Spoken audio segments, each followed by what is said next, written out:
Assalamualaikum warahmatullahi wabarakatuh. Selamat malam. Selamat datang diucapkan ke semua pelajar-pelajar tingkatan 2 untuk mengikuti webinar Sains Komputer pada malam ini. Diharapkan semua pelajar-pelajar bersedia untuk mengikuti webinar Sains Komputer pada malam ini. Jadi tanpa kita melengahkan masa lagi, kita mulakan sesi webinar kita pada malam ini dengan bacaan Ummul Kitab Al-Fatihah.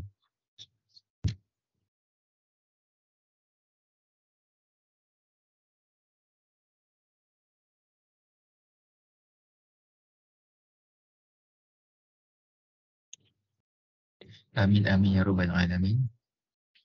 Dan untuk pengetahuan semua pelajar-pelajar, sesi webinar kita pada malam ini dianjurkan oleh bahagian pendidikan menengah mara, dan penceramah-penceramah kita adalah daripada di kalangan guru-guru Sains Komputer MRSM.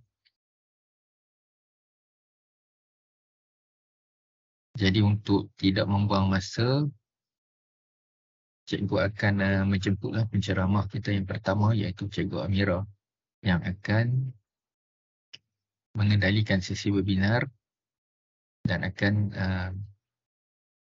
memberikan tunjuk ajarlah tentang topik yang kamu akan pelajari pada malam ini.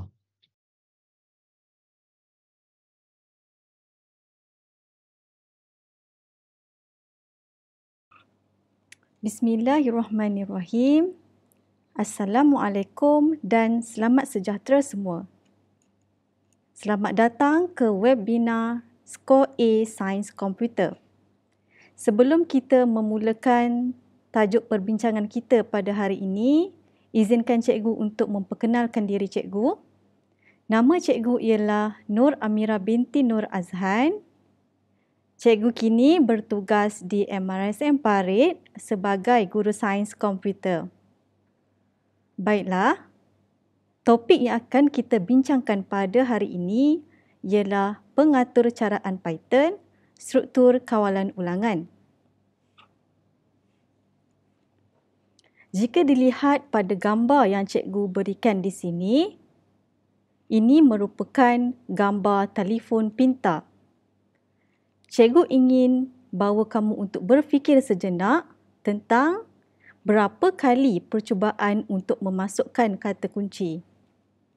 Jika kamu pernah menghadapi situasi yang begini, pernah tak bila kamu masukkan kata kunci yang salah, kamu diberi peluang untuk memasukkan sekali lagi kata kunci?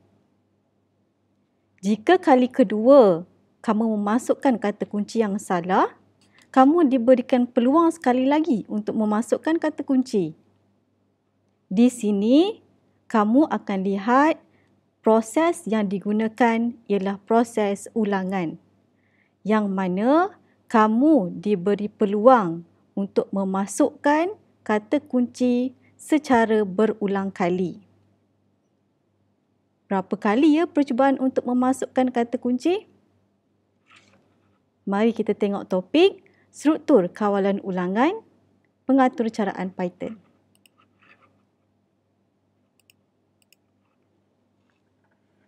Apa itu struktur kawalan ulangan? Struktur kawalan ulangan terdiri daripada satu set langkah atau arahan yang sentiasa berulang sehingga suatu syarat dipenuhi. Set langkah yang berulang disebut gelung dan setiap ulangan gelung disebut lelaran. Ini bermaksud apa sahaja arahan yang sentiasa berulang sehinggalah sesuatu syarat itu dipenuhi, ini dipanggil struktur kawalan ulangan. Set langkah yang berulang disebut gelung ataupun loop, dan berapa kali ulangan di dalam set langkah tersebut dipanggil lelaran ataupun iteration.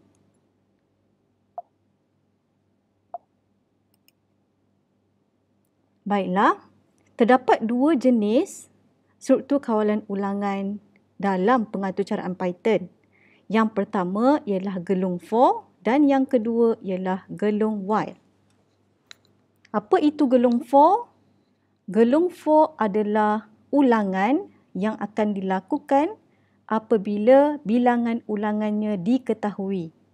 Sementara gelung while, bilangan ulangannya kita tidak ketahui.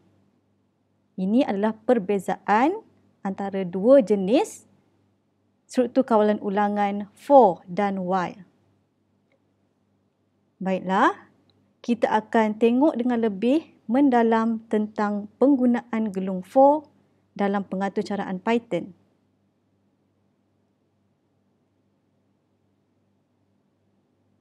Untuk melihat tentang struktur kawalan ulangan for, cikgu akan bahagikan kepada 3 bahagian. Yang pertama, kita akan lihat carta alir. Yang kedua, kita akan lihat pseudocode. Dan yang terakhir, kita akan tengok bagaimanakah untuk menggunakan pengaturcaraan Python bagi struktur kawalan ulangan for.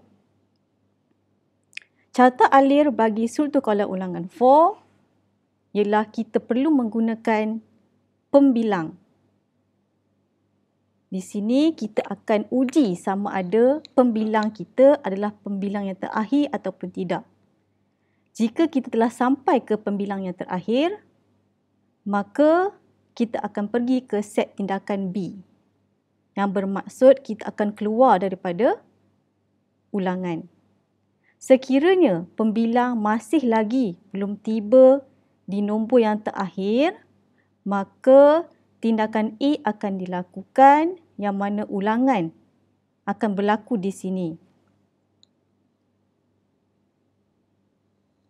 Jika kamu dapat lihat, anak panah yang berwarna merah menunjukkan aliran ulangan yang perlu dilakukan di dalam contoh carta alir ini. Selagi pembilang tidak sampai ke nombor yang terakhir, bermaksud tidak sampai, maka ulangan akan dilakukan dengan melakukan tindakan A. Baiklah, pseudocode pula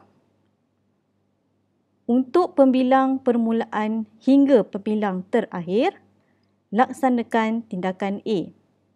Dan seterusnya, setelah berakhir ulangan, laksanakan tindakan B. Jika kamu dapat lihat perbezaan carta alir dan pseudocode, tindakan A berada di dalam gelung ulangan. Sementara tindakan B berada di luar gelung ulangan. Baiklah, perlu diingatkan jika ingin menulis pseudocode, selepas pernyataan for ataupun untuk, kamu perlu meletakkan indent. Okey, bagaimana pula dengan pengaturcaraan Python? Untuk menggunakan struktur kawalan ulangan for, kita boleh menggunakan fungsi range. Apa itu fungsi range?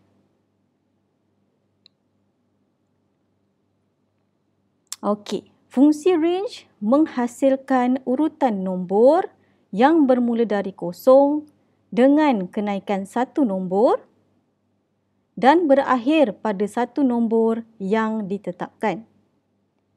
Bermula dari kosong, naik satu nombor, berakhir pada satu nombor. Seterusnya, untuk menjalankan suatu tindakan terhadap urutan nombor di dalam fungsi range, struktur kawalan ulangan for perlu digunakan. Terdapat 3 cara untuk menggunakan fungsi range. Yang pertama, setkan range menggunakan nombor mula, tamat dan langkah. Cara yang kedua, menggunakan fungsi range dan menggunakan hanya nombor tamat. Cara yang ketiga, menggunakan fungsi range dan menggunakan nombor mula dan tamat sahaja. Baiklah, kita akan lihat bagaimana menggunakan fungsi range bagi struktur kawalan ulangan for. Menggunakan cara yang pertama, kita menggunakan fungsi range dengan nombor mula, tamat dan langkah. Kod Python bagi cara yang pertama ialah for X in range, mula, tamat, langkah dan seterusnya pergi kepada tindakan. Contoh kod Python for X in range 0, 3, 1, print X. Dan output yang akan diterima ialah 0, 1 dan 2. Berdasarkan output ini, nombor pertama ialah 0, nombor mula ialah 0, langkah adalah 1, bermaksud 0 tambah dengan 1 jadi 1, 1 tambah dengan 1 jadi 2.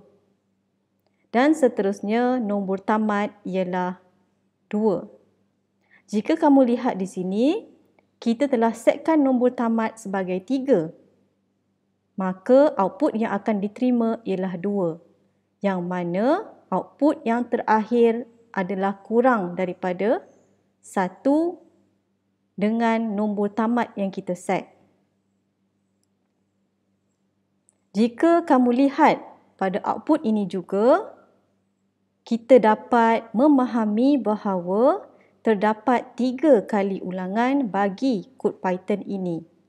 Ulangan yang pertama akan memaparkan nombor 0, ulangan kedua memaparkan nombor 1, ulangan ketiga memaparkan nombor 2. Ini adalah kod Python bagi cara yang pertama. Seterusnya, cara yang kedua menggunakan fungsi range dengan nombor tamat. Kod Python for X in range tamat, seterusnya pergi kepada tindakan. Contoh kod Python for X in range 3, print X. Output yang akan diterima ialah 0, 1 dan 2. Berdasarkan kepada cara yang kedua ini, kita hanya setkan nombor tamat. Bermaksud, nombor permulaan akan automatically set kepada 0 dan juga langkah adalah 1. Kamu mesti ingat bahawa nombor tamat yang kamu set akan menghasilkan output kurang 1 daripada nombor tersebut. Yang mana kita setkan nombor tamat 3, output yang terakhir akan jadi 2. Yang mana 2 adalah kurang daripada 1 dengan 3. Ini adalah kod Python bagi cara yang kedua. Cara yang terakhir, kita menggunakan fungsi range, mula dan tamat. Kod Python for X in range mula tamat dan kita akan pergi kepada tindakan. Contoh kod Python for X in range 0, 3, print X. Output yang akan diterima bermula dengan nombor 0 dan berakhir dengan nombor 2. Yang mana 2 adalah kurang 1 daripada 3. Ini adalah kod Python bagi cara yang ketiga. Perlu diingatkan bahawa format ataupun sintaks dalam Python, setelah pernyataan for digunakan, di akhir pernyataan for kamu mesti meletakkan notah bertindih ataupun colon. Statement ataupun pernyataan ataupun tindakan di dalam struktur kawalan ulangan for, kamu mesti letakkan indent. Jika kamu tidak menggunakan ataupun tidak mengikut format yang ditentukan oleh kod Python, maka kamu akan mendapat kesalahan semasa menjalankan program Python nanti. Seterusnya, kita akan bincangkan tentang bagaimana untuk menjawab soalan mencetak perkataan merdeka sebanyak 3 kali dan mencetak perkataan saya bijak sebanyak 100 kali.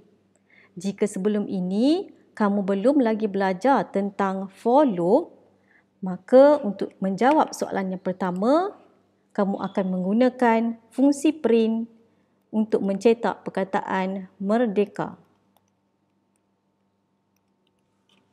Maka untuk mendapatkan 3 perkataan merdeka, kamu akan menggunakan 3 fungsi print. Sekiranya run ditekan untuk menjalankan program, so kita akan mendapat 3 kali perkataan merdeka. Bagaimana pula jika cikgu hendak menggunakan for loop? Untuk menggunakan for loop, seperti yang telah kita belajar sebentar tadi, kita perlu menggunakan salah satu cara. Cara 1, cara 2 dan cara yang ketiga. Jika difikirkan, ketiga-tiga cara boleh digunakan untuk mencetak perkataan merdeka sebanyak 3 kali.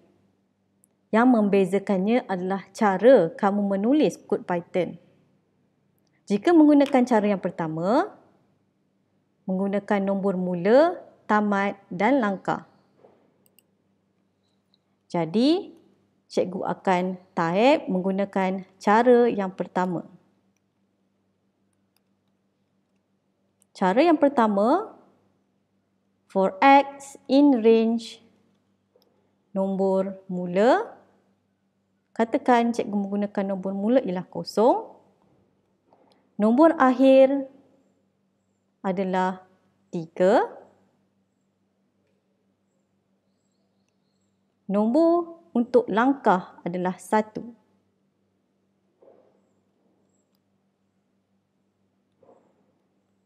Dan jangan lupa untuk menggunakan nota bertindih. Seterusnya, kita hanya perlu print perkataan merdeka untuk mendapatkan hasil struktur kawalan ulangan form.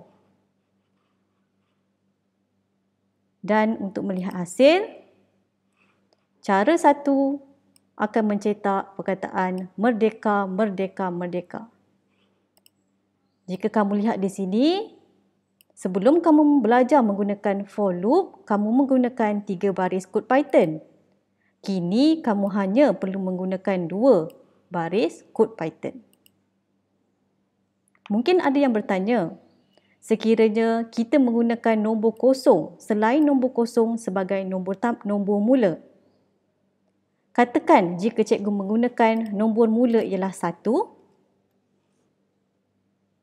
maka ulangan yang akan dihasilkan adalah bermula 1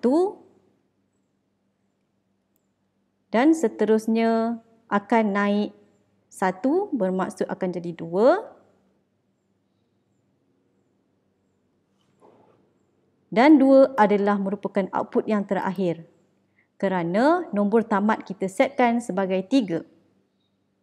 Jadi, ulangan bagi kod Python for ini adalah sebanyak 2 kali.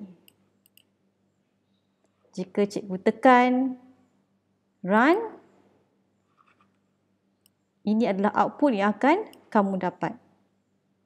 Ini bermaksud nombor mula boleh digunakan menggunakan apa sahaja nombor dan yang paling penting adalah nombor tamat yang kamu setkan. Baiklah, jadi jika kamu inginkan 3 kali ulangan, kamu perlu menambah nombor tamat sebagai 4. Ini bermakna ulangan pertama akan bermula dengan nombor 1, ulangan kedua akan seterusnya menjadi 2, ulangan ketiga akan menjadi 3 dan akan tamat pada 3 kerana nombor tamat yang disetkan adalah 4. Okey, so cikgu run sekali lagi. Dengan ini, cara yang pertama akan menghasilkan output yang sama iaitu 3 kali perkataan merdeka. Baiklah, seterusnya kita menjawab pula soalan yang kedua. Mencetak perkataan saya bijak sebanyak 100 kali. Jika kita lihat semula nota tadi, sudah tentu ketiga-tiga cara boleh digunakan. Jika sebelum ini kita menggunakan cara yang kedua, mari kita menggunakan pula cara yang ketiga. Maka, menggunakan cara yang ketiga, untuk menjawab soalan 2,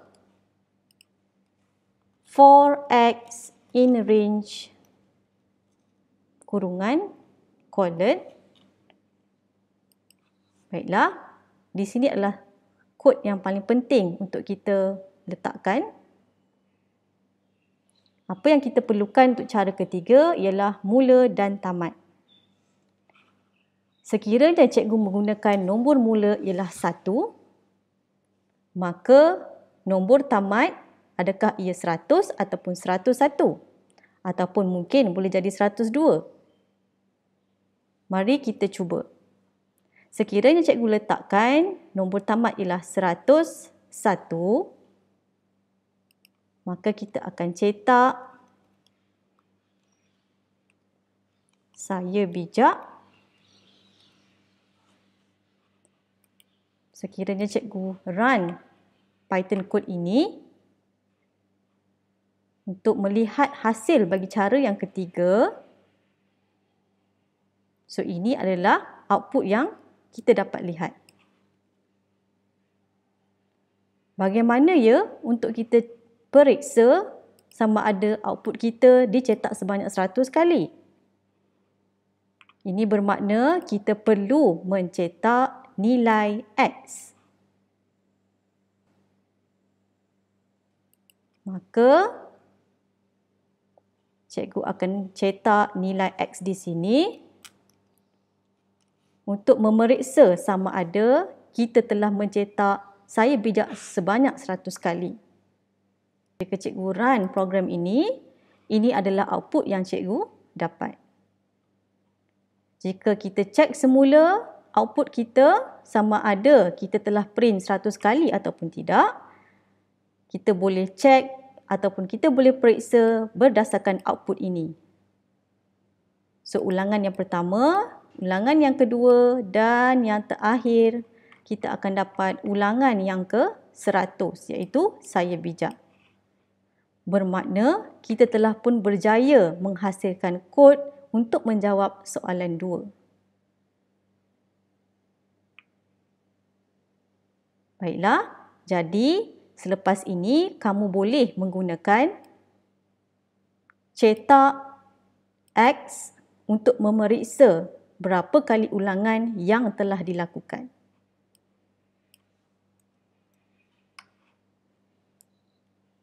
Baiklah, seterusnya cikgu ada beberapa lagi soalan latihan untuk memaparkan jujukan nombor. Jujukan nombor 2 hingga 40 yang mana semua nombor tersebut ialah nombor genap merupakan soalan yang pertama. Cikgu akan menggunakan perisian Python. Cikgu akan menggunakan perisian Tony. Baiklah, untuk soalan yang pertama, menggunakan teknik leraian, tiada input yang diperlukan. Proses untuk menyenaraikan jujukan nombor 2 hingga 40. Seterusnya, output yang diperlukan adalah untuk memapar nombor genap 2 hingga 40. Baiklah, cikgu clearkan output yang sebelum ini. Setelah itu, kita akan rujuk semula kepada nota kita tadi, cara yang boleh digunakan untuk menggunakan for loop. Jika kita rujuk kembali untuk menjawab soalan pertama, bermula dengan nombor 2. Bermula dengan nombor 2 bermaksud cara 1 dan ketiga sesuai digunakan. Mengikut soalan tadi, kamu perlu menghasilkan nombor turutannya adalah nombor genap. Bermaksud, setiap nombor perlu ditambah dengan nombor 2. 2 tambah 2 jadi 4, 4 tambah 2 jadi 6, 6 tambah 2 jadi 8 dan seterusnya. Ini bermakna langkah penambahan nombor adalah 2. Untuk membezakan cara 1 dan cara 3, menggunakan langkah nombor tadi, kesimpulannya antara cara 1 dan cara 3, cara 1 adalah lebih sesuai untuk digunakan. Maka kod Python adalah for x in range bracket dan colon. So, dalam ini adalah komponen yang penting untuk menentukan berapa kali ulangan. Nombor mula adalah 2. Nombor akhir adalah 41, yang mana lebih daripada soalan ini. Dan seterusnya langkah adalah 2. Seterusnya kita akan cetak nilai X. Jika cikgu tekan run, jadi cikgu akan dapat jujukan nombor genap 2 hingga 40.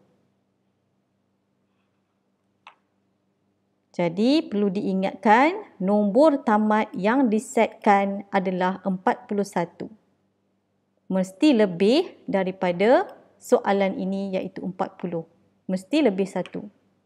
Sekiranya kamu letakkan nombor tamat 40, kamu akan dapat output yang terakhir 38. Bermakna kamu kurang 1 ulangan. Baik. Soalan yang kedua adalah memaparkan jujukan 0 hingga 100. Cara mana yang sesuai digunakan? 0 nombor mula, 100 nombor tamat. Jika kita lihat kepada ketiga-tiga cara ini boleh digunakan. Kesimpulannya, kita boleh pilih cara yang paling mudah iaitu cara yang kedua. Cara yang kedua, kita akan menetapkan nombor tamat sahaja. Menggunakan teknik leraian, tiada input perlu digunakan. Proses untuk menyenaraikan jujukan 0 hingga 100. Output untuk memaparkan jujukan nombor 0 hingga 100. Baiklah, kod Python for x in range nombor tamat dan colon. Nombor tamat adakah 100 ataupun 101? Seperti yang telah cikgu terangkan tadi, mesti lebih daripada ulangan. Mesti lebih daripada soalan. Maka nombor tamat adalah 101. Dan kita akan cetak nilai X.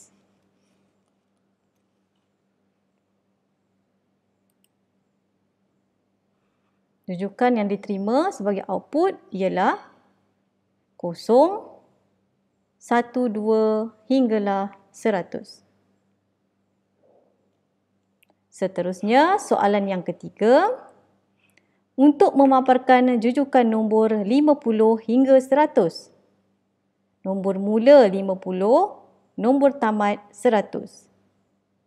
Jika rujuk kembali kepada nota tadi, cara 1, cara 2 ataupun cara 3, bagi soalan tadi, kita perlu setkan nombor pertama sebagai 50.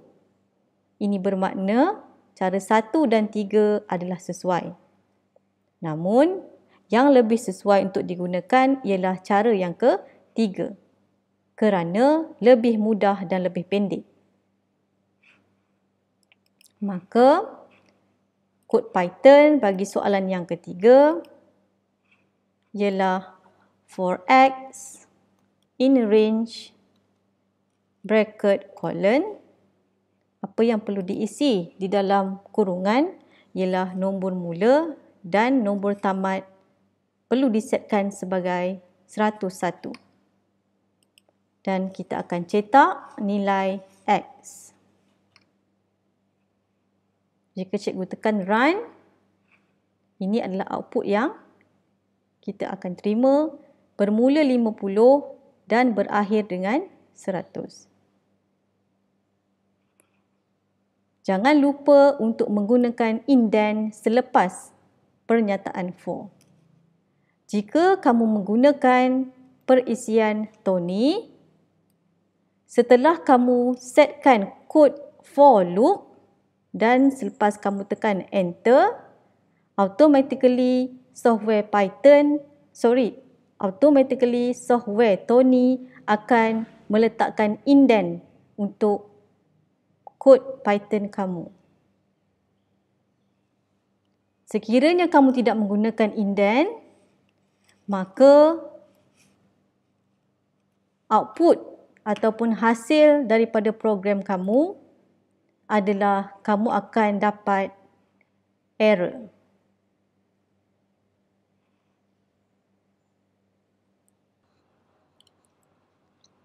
Seterusnya, kita akan melihat penggunaan struktur kawalan ulangan for dalam list dan string. Berikut ialah contoh list. Variable yang digunakan ialah mylist dan item di dalam list ialah mengandungi nombor 1 hingga 7. Untuk string pula, contohnya variable myname sama dengan nilai Amira. Kod Python 4 boleh digunakan untuk mengakses atau memproses setiap item di dalam list dan string. Ini bermakna untuk memproses setiap item di dalam list dan string, kita boleh menggunakan struktur kawalan ulangan for. Baiklah, cikgu akan tunjukkan beberapa contoh penggunaan list dan string bagi struktur kawalan ulangan for. Pertama sekali, cikgu akan menggunakan software Tony dan cikgu akan tunjukkan yang pertamanya ialah contoh penggunaan list. Baiklah, cikgu akan pakai contoh pemboleh ubah mylist yang telah cikgu berikan tadi, yang mana list ini mengandungi nombor 1 hingga 7.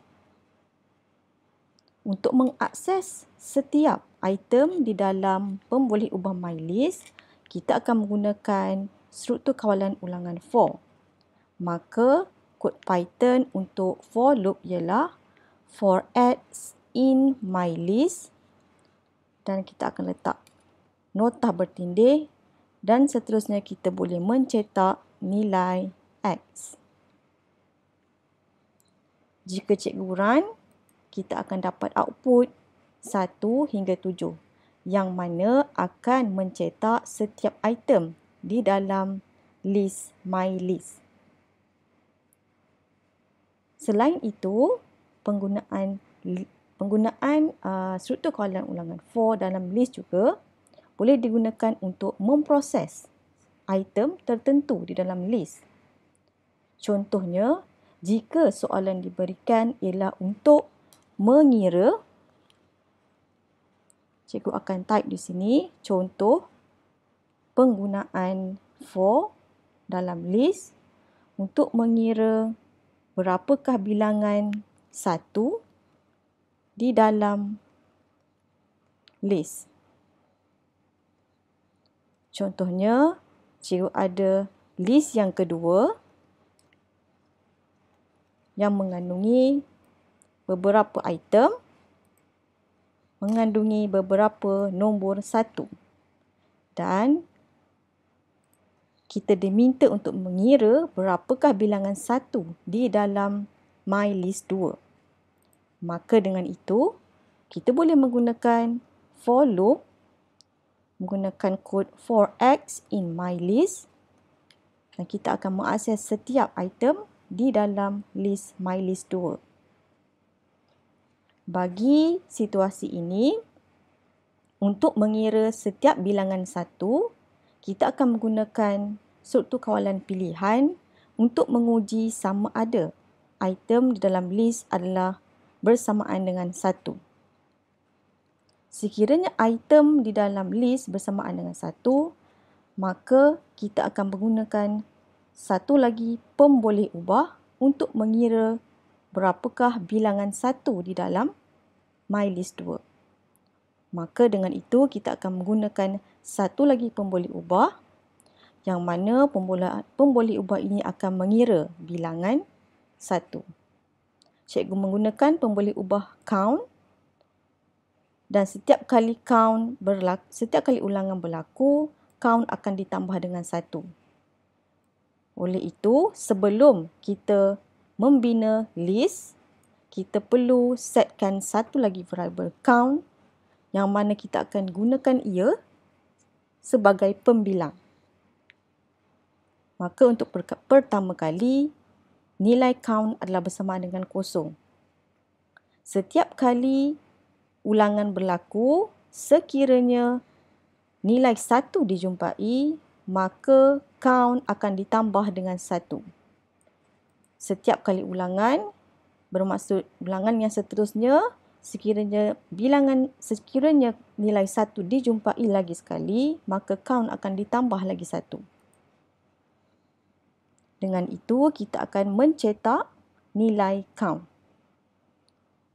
Nilai count untuk Python code, kita perlu letakkan di luar gelung for. Bermaksud, setelah selesai proses ulangan, kita akan mencetak bilangan 1 di dalam MyList 2. Baiklah.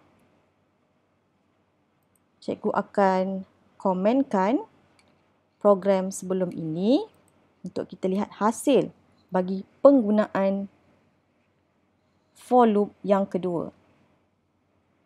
Maka, output yang sepatutnya kita dapat adalah 3. Yang mana bilangan 1 dalam MyList 2 adalah 3. 1, 2 dan 3.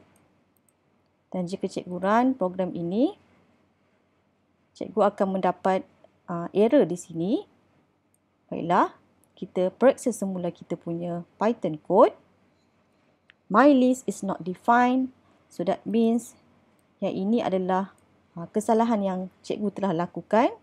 Maka untuk perbetulkan semula, MyList bermaksud MyList tidak dijumpai di dalam kod Python ini.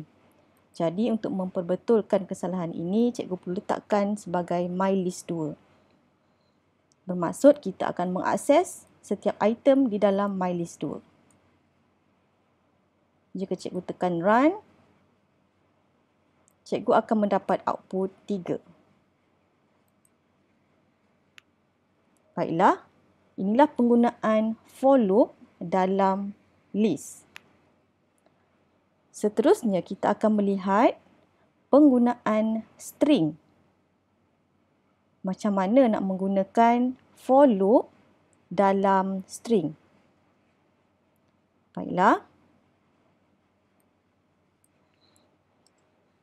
Kita akan melihat lagi contoh menggunakan string.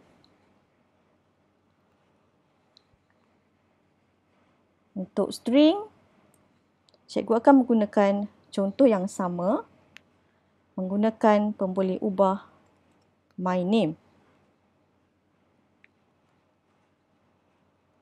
MyName ialah data berjenis string dan kemudian untuk mengakses setiap item di dalam string MyName, kita akan menggunakan for loop. For X in MyName, nota bertindih, dan kita akan cetak nilai X. Maka output yang akan diterima ialah item di dalam setiap string MyName.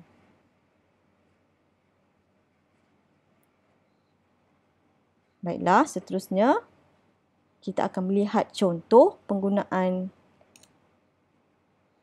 string juga. Mungkin soalan yang diberikan ialah untuk mengira bilangan A bilangan A di dalam pemboleh ubah my name.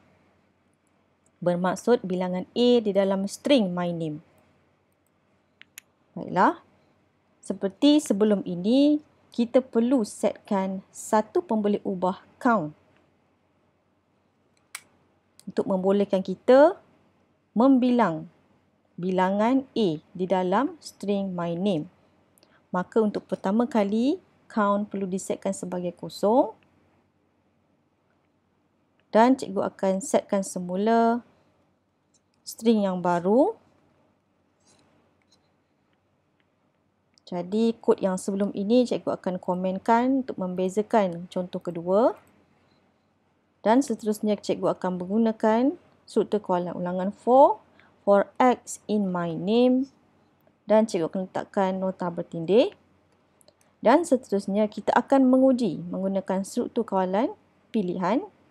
Sekiranya X adalah bersamaan dengan A. Di sini cikgu menggunakan karakter A. Okey, dan juga seterusnya kita akan tambah 1 bagi pembilang ataupun count yang telah kita setkan tadi. Dan akhir sekali, setelah selesai ulangan, kita akan mencetak bilangan count atau bilangan A di dalam menggunakan pemboleh ubah count. Sebelum itu, cikgu perlu mengubah string Amira untuk membolehkan kita mengira bilangan A di dalam string my name. Maka output yang dijangka adalah 2, yang mana terdapat 2 huruf A di dalam string my name. Cikgu akan run kod ini dan output yang kita akan dapat adalah 2. Di sinilah di mana penggunaan for loop boleh digunakan di dalam mengakses list dan juga string.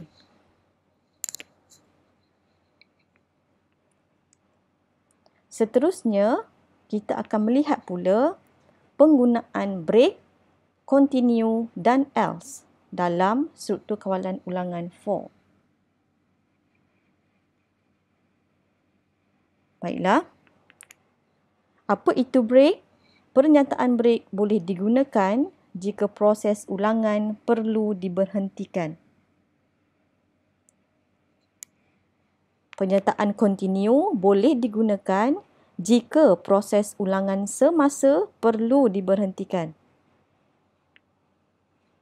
Kata kunci else boleh digunakan jika ingin melaksanakan sesuatu pernyataan atau tindakan selepas proses ulangan selesai.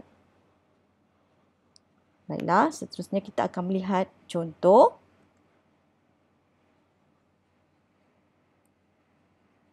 Contoh penggunaan yang pertama, kita akan lihat contoh penggunaan break. Baiklah, untuk break, cikgu akan menggunakan list yang terdiri daripada nombor 1 hingga 7.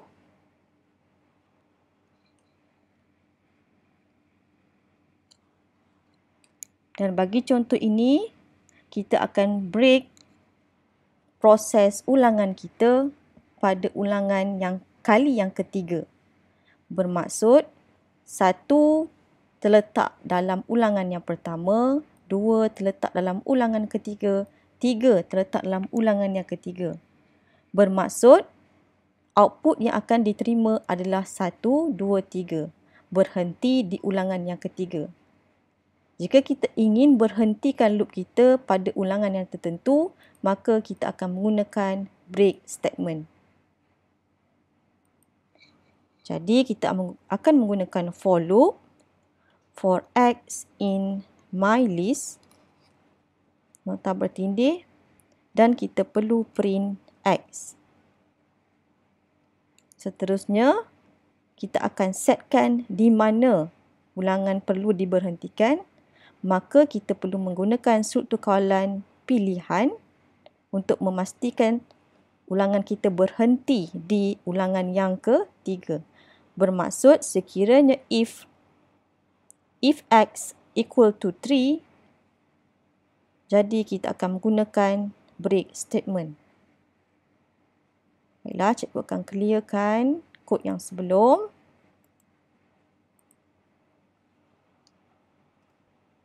Okey, dan kemudian cikgu akan tekan run. Ini adalah output yang akan diterima. Bermaksud break pada ulangan yang ketiga. Okey, seterusnya kita akan melihat contoh continue. Continue boleh digunakan jika proses ulangan semasa perlu diberhentikan. Jika sebelum ini break, kita berhenti di ulangan yang ketiga. Bagi pernyataan continue, kita berhenti di ulangan yang ketiga dan sambung semula bagi ulangan yang seterusnya. Baiklah, kita akan tengok contoh. Menggunakan kod yang sama tetapi menggunakan pernyataan continue. Okey, dan soalan tadi adalah kita perlu berhenti di ulangan yang ketiga. Dan kita akan sambung untuk ulangan yang seterusnya. Maka kita akan ubah di sini menggunakan pernyataan continue. Dan cetak X adalah selepas pernyataan continue.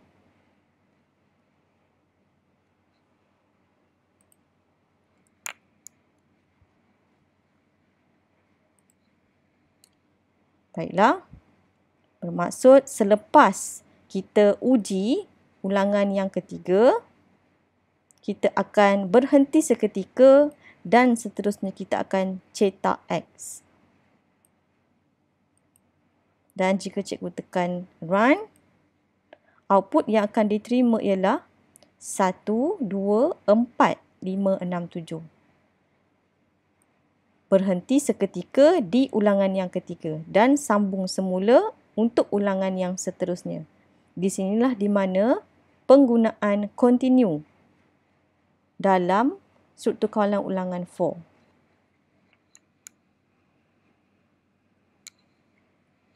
Baiklah, seterusnya kita akan lihat contoh penggunaan else.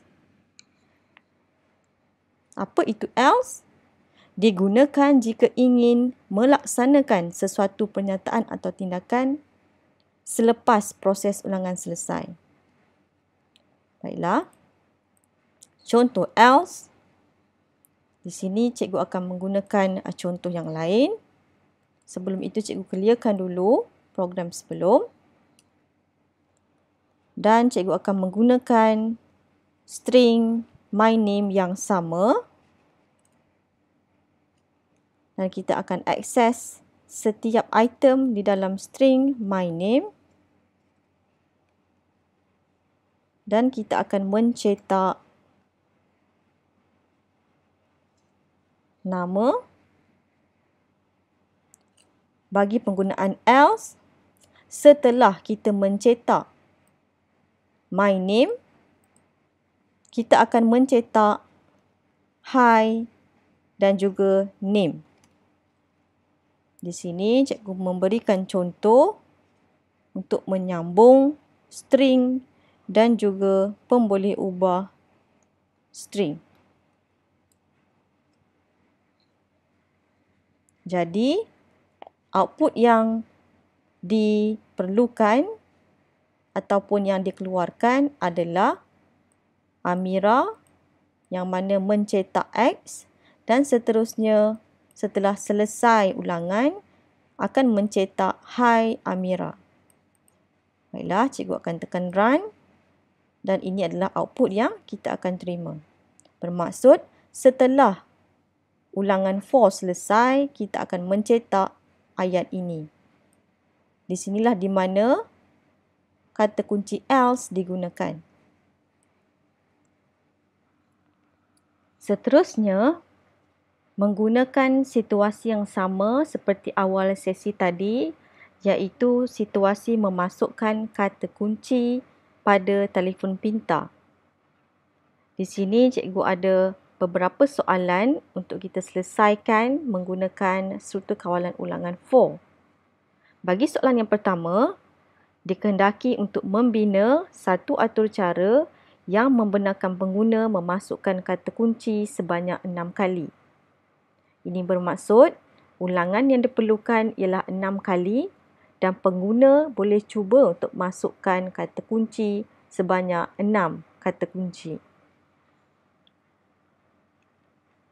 Baiklah, kita akan type Python code menggunakan software Tony bagi menyelesaikan permasalahan yang pertama.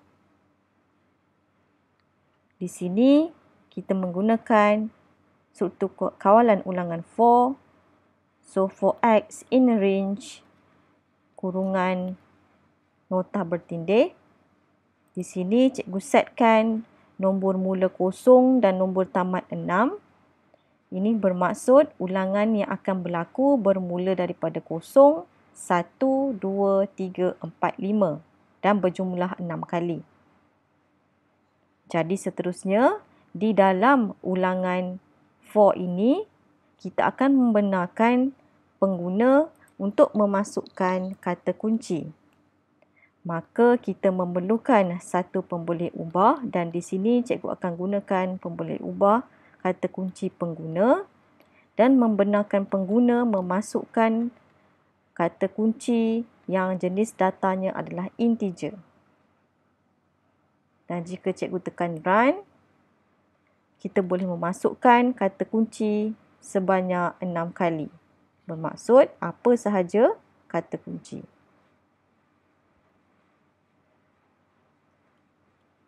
Baiklah, jadi percubaan yang dibenarkan adalah 6 kali. Seterusnya, untuk menjawab soalan yang kedua, pengguna dibenarkan memasukkan kata kunci sebanyak 6 kali dan mesej phone is blocked dipaparkan. Jika soalan 1, pengguna dibenarkan memasukkan kata kunci sebanyak 6 kali.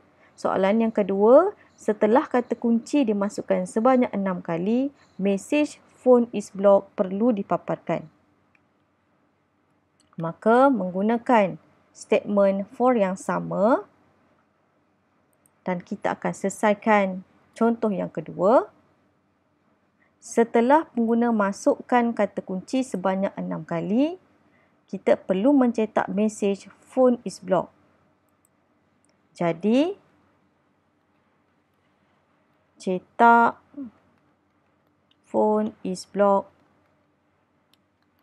sebanyak 6 kali. Sekiranya kita letakkan pernyataan print di dalam struktur kawalan pilihan, ini bermaksud mesej phone is blocked akan dipaparkan sebanyak 6 kali selepas pengguna memasukkan input.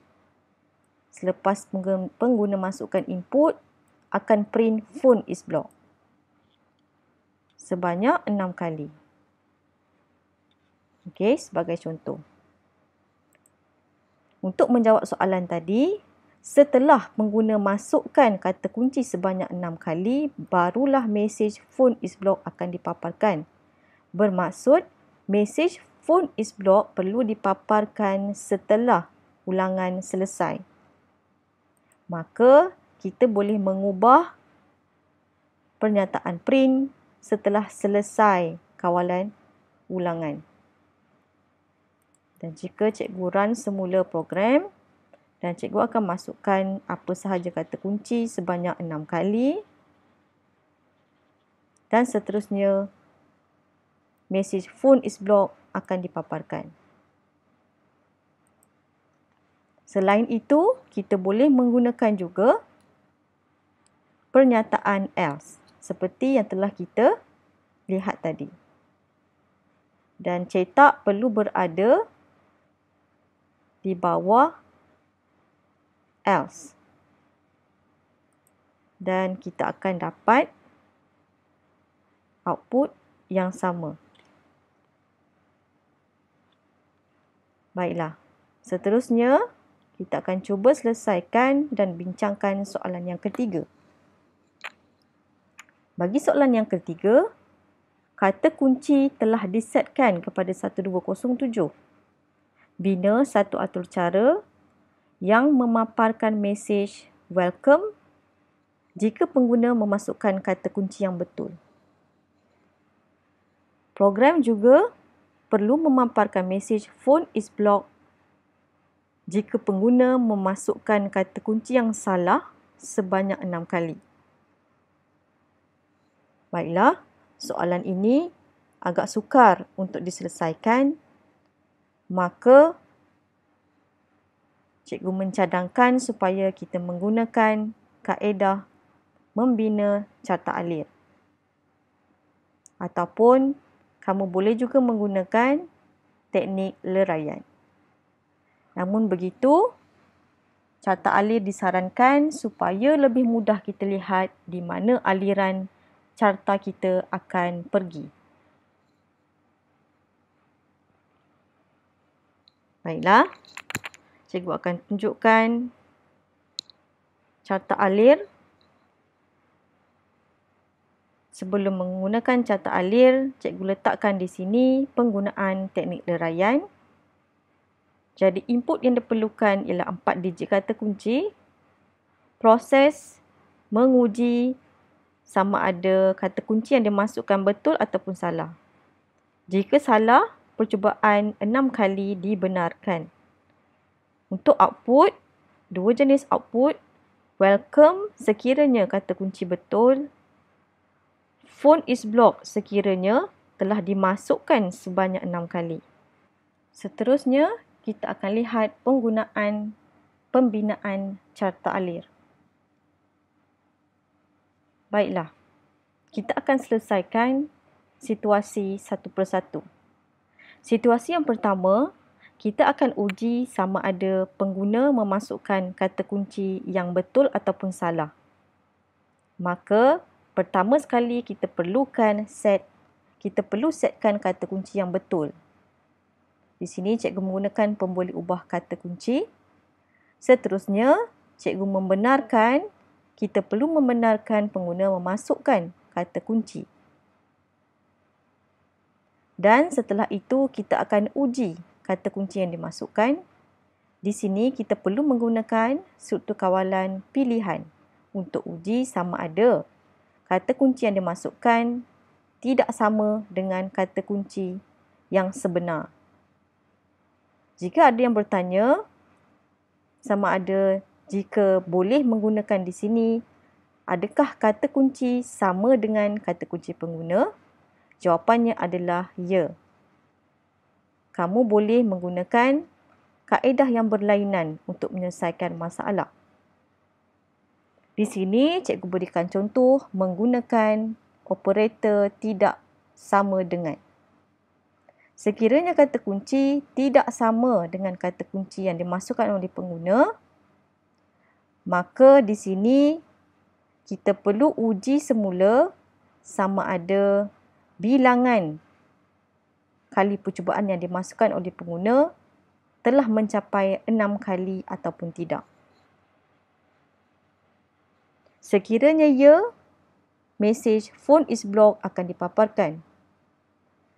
Dan sekiranya kata kunci sama dengan kata kunci pengguna, maka mesej welcome akan dicetak. Baiklah, seterusnya kita akan selesaikan situasi yang seterusnya di mana agaknya penggunaan struktur kawalan ulangan diperlukan. Struktur kawalan ulangan diperlukan di kawasan ini, yang mana pengguna boleh memasukkan kata kunci sebanyak 6 kali. Bermaksud, input pengguna berada di dalam for loop.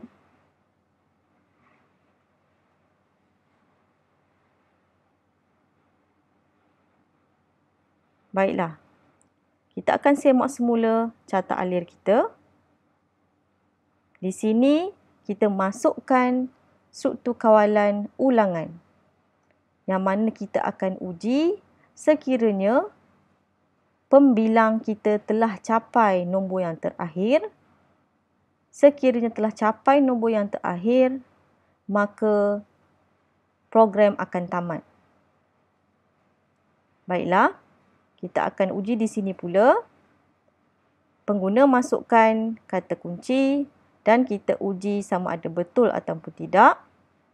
Dan di sini adalah di mana perkara penting yang perlu kita lihat, yang mana sekiranya pembilang kita telah capai 6 kali, maka mesej phone is blocked akan dipaparkan. Dan jika kata kunci adalah sama dengan kata kunci pengguna, maka mesej welcome akan dipaparkan. Dan seterusnya, akan ulang untuk pengguna masukkan kata kunci sebanyak 6 kali. Jika dilihat di sini, sekiranya pengguna masukkan kata kunci yang betul, maka ulangan masih juga akan berlaku.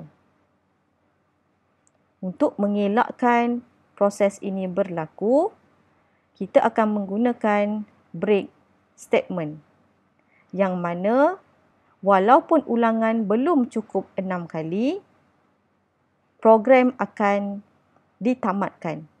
Bermaksud, proses ulangan akan ditamatkan. Baiklah, kita boleh uji dengan pembinaan kod Python.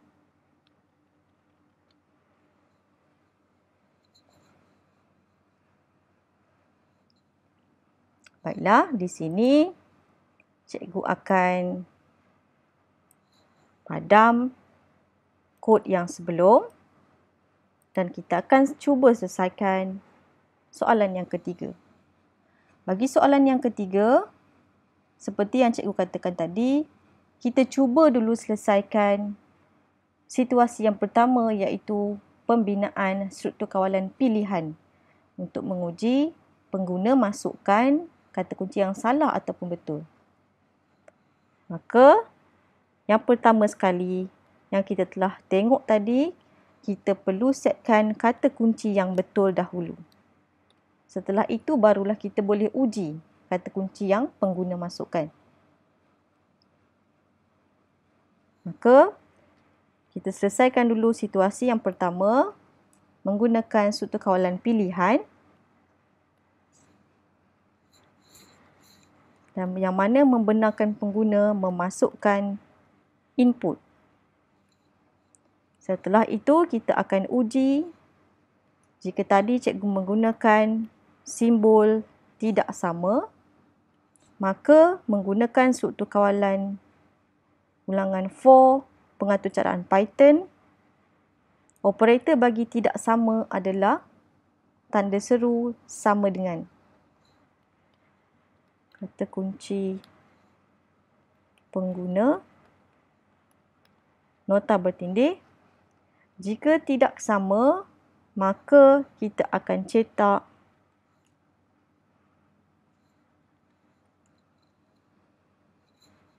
phone is blocked.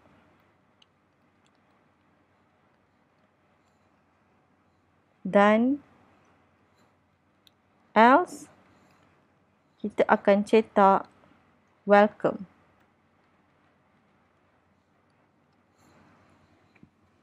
Baiklah, yang ini kita selesaikan situasi yang pertama dahulu. Seterusnya, kita akan cuba memasukkan struktur kawalan ulangan. Maka, kita perlu tambahkan selepas setkan kata kunci yang baru, kata kunci yang baru kita uji sama ada sama atau tidak dengan kata kunci yang sebenar. Jadi untuk ulangan, for y, cikgu menggunakan y. For y in range 06. Baiklah, di sini cikgu menggunakan nombor mula 0, nombor tamat 6.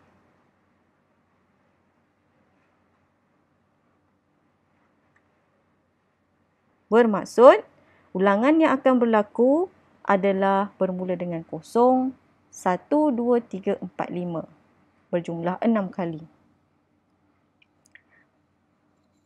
Baiklah, seperti yang telah kita bincangkan tadi, struktur kawalan ulangan, kesemua ini berada di dalam struktur kawalan ulangan. Bermaksud kita perlu tambahkan indent. Baik, kita cuba untuk selesaikan pula situasi yang kedua sekarang ini yang mana menambah struktur kawalan ulangan.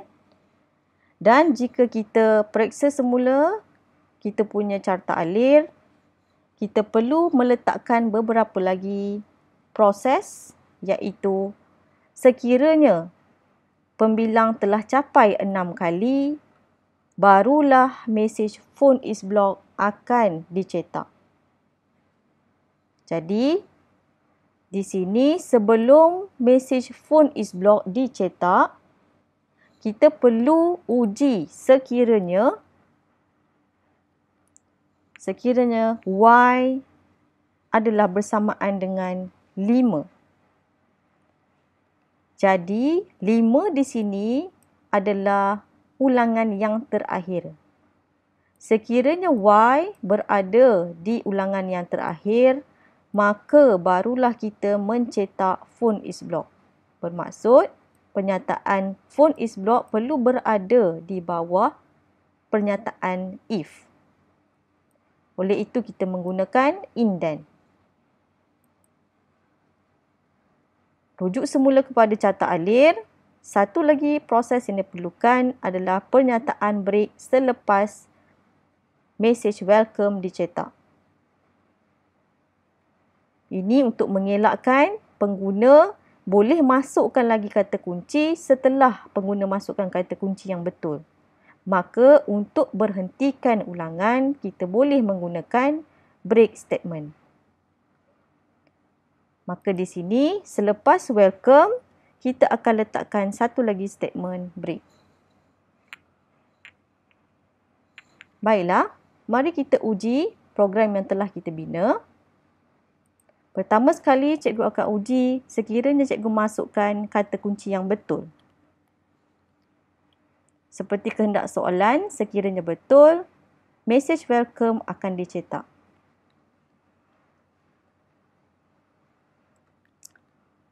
Baiklah, di sini cikgu perlu letakkan tanda seru untuk menjawab soalan yang diberikan. Okey, seterusnya. Sekiranya cikgu masukkan kata kunci yang salah, apa yang akan berlaku? Cikgu diberikan peluang untuk masukkan semula kata kunci yang lain. Dan cikgu ada pilihan percubaan sebanyak 6 kali. Setelah 6 kali, apa yang akan berlaku? Mesej phone is blocked akan dicetak. Bermaksud program setakat ini.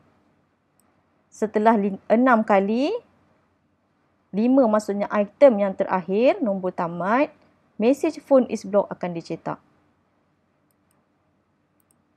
Seterusnya, kita akan cuba uji lagi.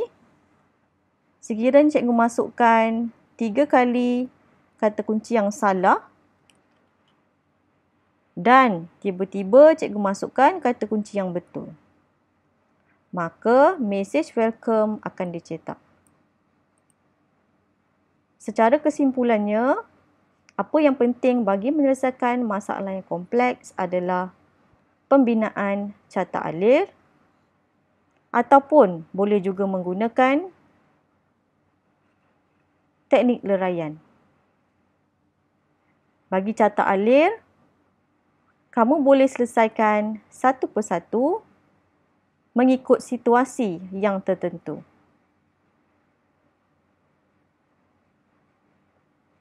Baiklah, dengan itu kita telah pun selesai membincangkan tentang struktur kawalan ulangan gelung 4.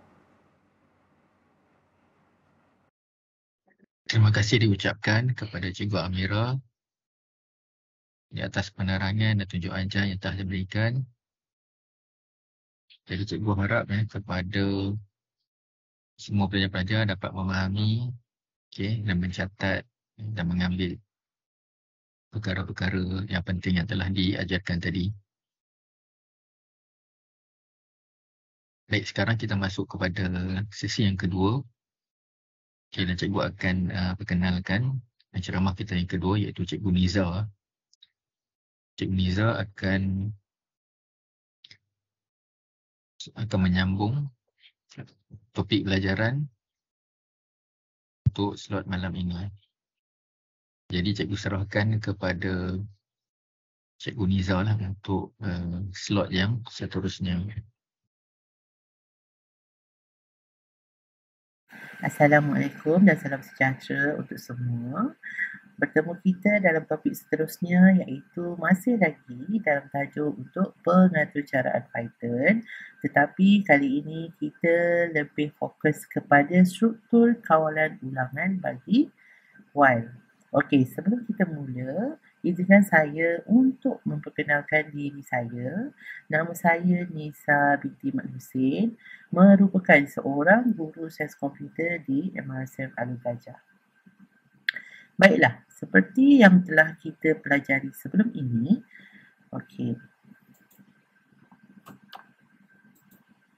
struktur kawalan ulangan terdiri daripada satu set langkah atau arahan yang sentiasa berulang sehingga suatu syarat dipenuhi.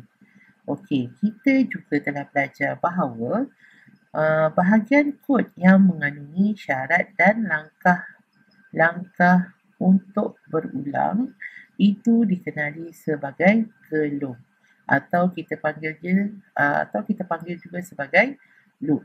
Okey. Manakala untuk setiap pusingan ulangan yang dilaksanakan, kita akan panggil dia sebagai lelaran ataupun iteration. Okey. Struktur kawalan ulangan juga terdiri daripada dua gelung, iaitu gelung for dan juga gelung while. Jika kita lihat pada gambar rajak ini, jelas kelihatan bahawa untuk struktur kawalan ulangan, kita ada gelung for dan juga kita ada gelung while. Untuk gelung for, ia dikawal dengan bilangan lelaran ataupun iteration yang diketahui. Dan kata kunci bagi gelung for adalah untuk. Okey. So, bagaimana pula dengan gelung while? Okey, jom kita lihat untuk gelung while dulu ya. Okey, kata kunci untuk gelung while adalah selagi. Dan ia dikawal dengan keadaan dan bilangan lelaran yang tidak diketahui. Okey, ini bermakna selagi syarat untuk aturcara ulangan while dipenuhi, struktur kawalan ulangan untuk gelung while akan tetap dilaksanakan. Okey, seperti yang telah saya beritahu sebentar tadi, jumlah lelaran bagi struktur kawalan ini tidak diketahui. Kenapa tidak diketahui? Kerana ia bergantung kepada apa yang dipilih oleh pengguna. Sekiranya pengguna memilih untuk syarat yang betul, maksudnya syarat itu akan terus dilaksanakan. Dan sekiranya pengguna memilih untuk syarat yang salah, barulah gelung itu akan dihentikan. Okey.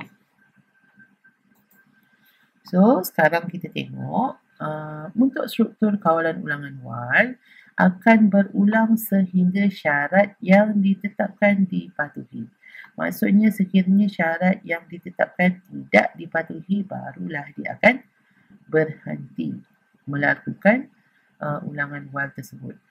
Okey, dan satu lagi yang penting kita kena ingat untuk gelung while, jumlah lelaran bagi struktur kawalan ini tidak diketahui. Okey. Sinteks while digunakan untuk struktur kawalan selagi. Berikut merupakan rangka umum penggunaan sinteks untuk while. Okey. So, kita tengok apa yang terkandung pada kotak ni. Ini adalah sinteks untuk while. So, untuk while kita akan mulakan dengan while. Okey, diikuti oleh syarat dalam bentuk ungkapan boolean. Maksudnya ungkapan boolean ni kita ada sama ada lebih besar, lebih kecil, sama dengan. Itu antara syarat ungkapan boolean lah. Dan mesti ada 2 titik bertindih. Kalau tidak ada, dia akan jadi error ya. Dan lepas tu diikuti oleh pernyataan untuk syarat tersebut. Okey. So, kalau kamu masih ingat, sinteks untuk kenyataan if, di sini dimaklumkan sinteks untuk struktur kawalan while adalah serupa dengan rangka umum kenyataan untuk if.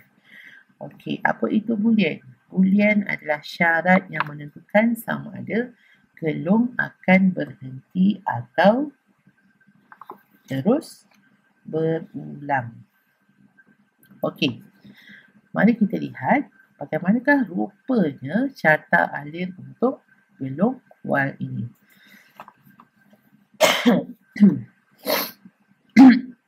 Okey. Jika kamu lihat pada carta alir ini, di manakah gelung while sebenarnya? Okey, cuba anda teliti pada carta alir tersebut. Okey. Kalau kita tengok dekat sini, kita akan nampak ada gelung berlaku pada penyataan yang benar. Okey, so di sinilah sebenarnya berlaku gelung while tersebut. Okey, so kalau kita tengok dekat sini, kita ada bentuk diamond kan. Okey, bentuk diamond ni adalah untuk melihat sama ada syarat itu dipenuhi ataupun tidak. Sekiranya dipenuhi, maksudnya iyalah. Maksudnya penyataan bagi syarat yang benar akan dilaksanakan. Sekiranya tidak, penyataan bagi syarat yang tidak benar akan dilaksanakan dan terus keluar daripada atur cara. Okey, so kalau kamu lihat dekat sini yang berwarna merah ni adalah dia punya gelung while untuk carta alir while ni lah. Okey, untuk kita lebih jelas dan faham, mari kita lihat contoh atau cara untuk gelung while ni. Okey. Ni dia. Okey, so kita tengok dekat sini. Apa yang kita dapat lihat di sini? Okey, daripada contoh ini dapat dilihat bahawa adanya penyataan I sama dengan kosong. Apa maksud penyataan I sama dengan kosong? Okey, penyataan I sama dengan kosong ini untuk mengisytiharkan pemboleh ubah yang digunakan dalam syarat yang mengawal pelaksanaan gelung. Maksudnya kita declarekan I mula dengan kosong. Boleh ke kalau kita nak buat I sama dengan 1? Boleh, tak ada masalah. I sama dengan 2, I sama dengan 3, boleh. Depends pada atur cara kita bagaimanalah. Okey, so selepas kita ada declaration untuk I sama dengan kosong, kita akan mula dengan while. Okey, ini adalah penyataan while dan apakah syarat boolean yang ditetapkan di sini?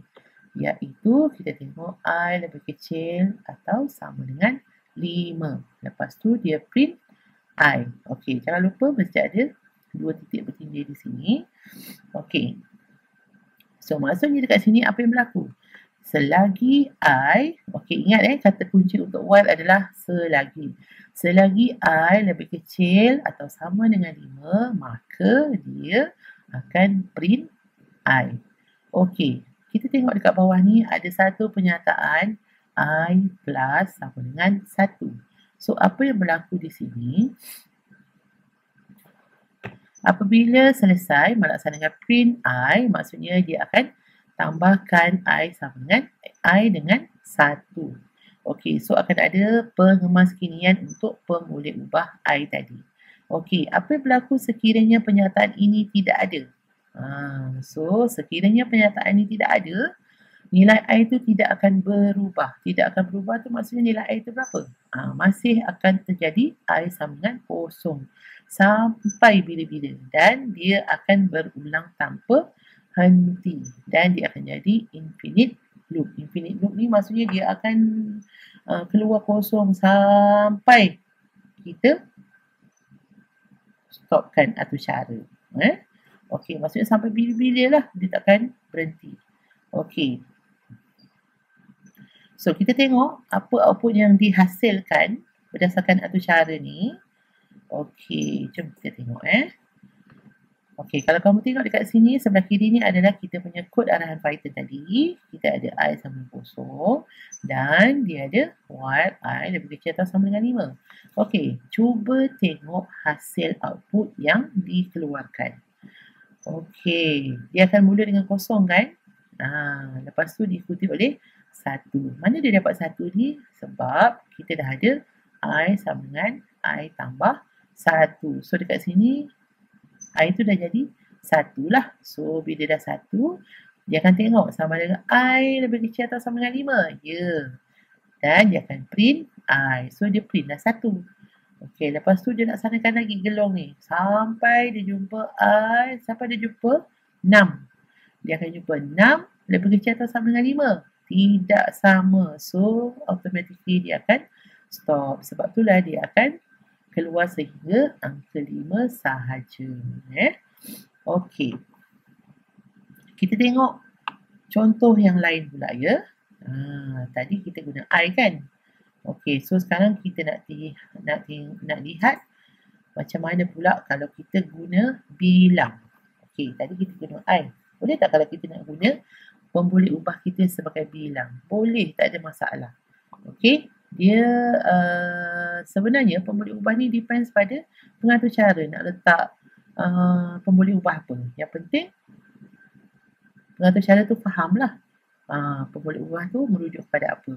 Okey, so daripada sini yang ini ada lain sikit, bukan lain apa, nanti kita tengok Okey, dekat sini kita tengok bilang sama dengan 1.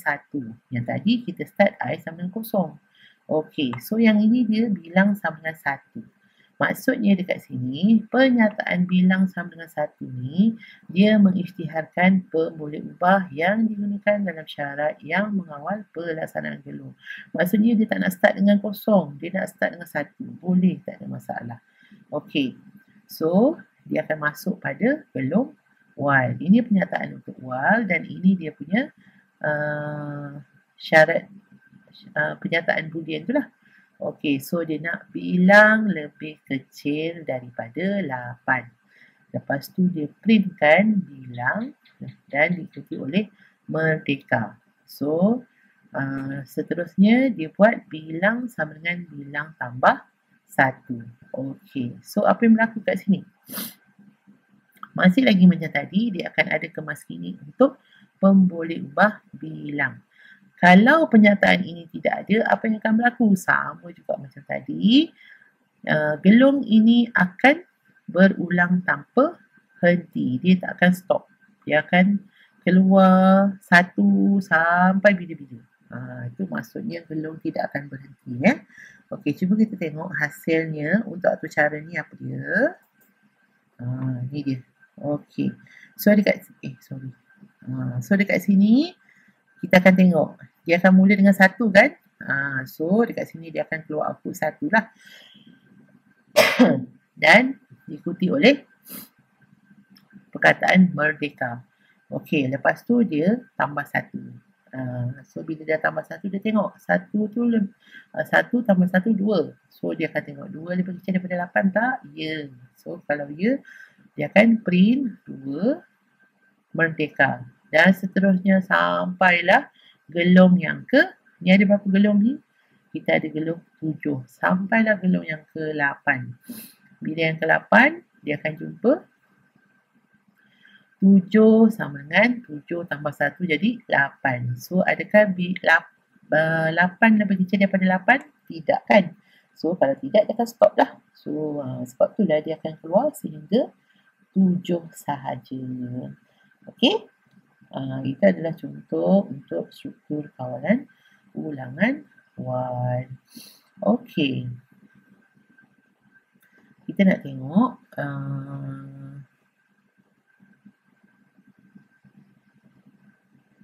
okey, so kita tengok topik yang seterusnya.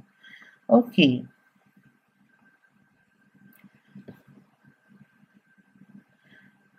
Kali ni kita akan tengok macam mana penggunaan pernyataan else bersama dengan gelung while.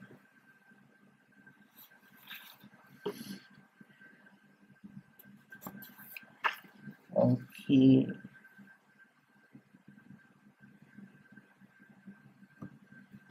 Untuk pengetahuan semua, okey, Python menyokong untuk mempunyai pernyataan lain yang dikaitkan dengan pernyataan gelung. Maksudnya dalam gelung while tu boleh ada else, tidak menjadi kesalahan. Okey, maksud jika pernyataan else digunakan dalam gelung while, pernyataan else dilaksanakan apabila keadaan menjadi palsu. Maksudnya else ni akan dilaksanakan sekiranya syarat yang betul itu tidak dipenuhi lah. Maksudnya kalau betul dia buat apa, kalau salah dia kena buat apa. Else ni maksudnya dia tidak memenuhi syarat yang ke atas ni. Okey, so kalau kita tengok atur cara dekat sini, dia akan mula, okey dekat sini dia kira sama dengan kosong. So pemboleh ubah dia adalah kira. Okey, dia akan mula dengan kosong. And then dia akan mulakan while kira lebih kecil daripada 5, dia akan printkan dia akan printkan kira ialah kurang daripada 5. So disebabkan kira ni start daripada kosong, maksudnya dekat sini nilai kira ni adalah kosong ialah kurang dari 5. And then baru dia plus dengan 1. And then seterusnya barulah kira tu akan jadi 1. 1 lebih kecil daripada 5, dia loop lagi. Dia laksanakan lagi arahan tersebut. Dan sehinggalah dia jumpa kira sama dengan 5. Okey, adakah 5 lebih kecil daripada 5? Tidak kan? So, kalau kamu lihat dekat output di bawah tu, dia akan nampak 5 ialah bukan kurang dari 5 sebab dia akan laksanakan apa pernyataan yang dinyatakan di untuk else tu lah. Okay. So, ini adalah else untuk gelung while. Okay. Nak tengok tak macam mana pelaksanaannya dalam Python. Okay, kita buka ni Okay, kita tengok sekejap. Ini adalah untuk, okay, ini contoh tadilah. Tak nampak. Sekejap saya kirakan sekejap. Okay, ini yang tadi, yang bilang tu. Okay, kita tengok dulu while yang kira ni yang ni. Okay, dekat sini dinyatakan kira sama dengan kosong. Okay. So, bila kita run, kita tengok apa jadi. Dia akan keluar kat sini kan. Okay, apa yang berlaku? Mula-mula, dia start dengan kosong. Dia akan masuk dalam pernyataan while di sini. Sama ada pernyataan itu betul, syarat dia betul ke tidak. So, selagi syarat itu betul, dia akan berada dalam gelung while. Okay, so sehinggalah dia jumpa 5. Mana dapat 5 tu? Maksudnya bila kita dah plus 1, dia dapat kira contohnya 4 tambah 1 sama dengan 5 kan? So 5 adakah lebih kecil daripada 5? Tidak. So bila tidak, dia akan terus pergi dekat pernyataan untuk else. So that's why bila 5 dia akan keluar. 5 ialah bukan kurang dari 5. Betul ke tidak? Betul lah kan? Okey. So, ini contoh untuk output tadi Sekarang kita tengok contoh yang seterusnya. Okey, yang ini masih lagi pernyataan else bersama dengan gelung while. Cuma di sini ada istimewa sikit. So, cuba kita tengok apakah contoh yang diberi ni. Okey, dekat sini kod arahan ini dia akan mengira detik untuk menyambut tahun baru. Okey, ini adalah function yang ada dalam Python lah. Maksudnya kita boleh ambil daripada from time import. Okey, masih lagi konsep yang sama. Kita masih lagi menggunakan I sama dengan 10. Kenapa I sama dengan 10? Sebab kita bila kita counting untuk tahun baru kita akan start dengan 10 kan? 10, 9, 8 dan seterusnya hinggalah 1. Okey, so dia akan berkuranglah daripada 10, 9, 8 dan seterusnya. Okey, so kalau berkurang macam mana nak buat? Okey, kita tengok dulu syarat dia. Syarat dia dekat sini apabila selagi I lebih besar daripada kosong, dia akan printkan I. And then I tu dia akan tolak 1. Tadi kita plus 1. Tapi sekarang ni kita tolak 1. Maksudnya dekat sini kita boleh sama ada kita nak increase ataupun nak decrease. Maksudnya nak bertambah ataupun berkurang, semua boleh. Tapi depends pada kita punya atur cara. Okey, kalau kamu tengok dekat sini, kita ada satu function di sini yang dipanggil sebagai sleep. Okey.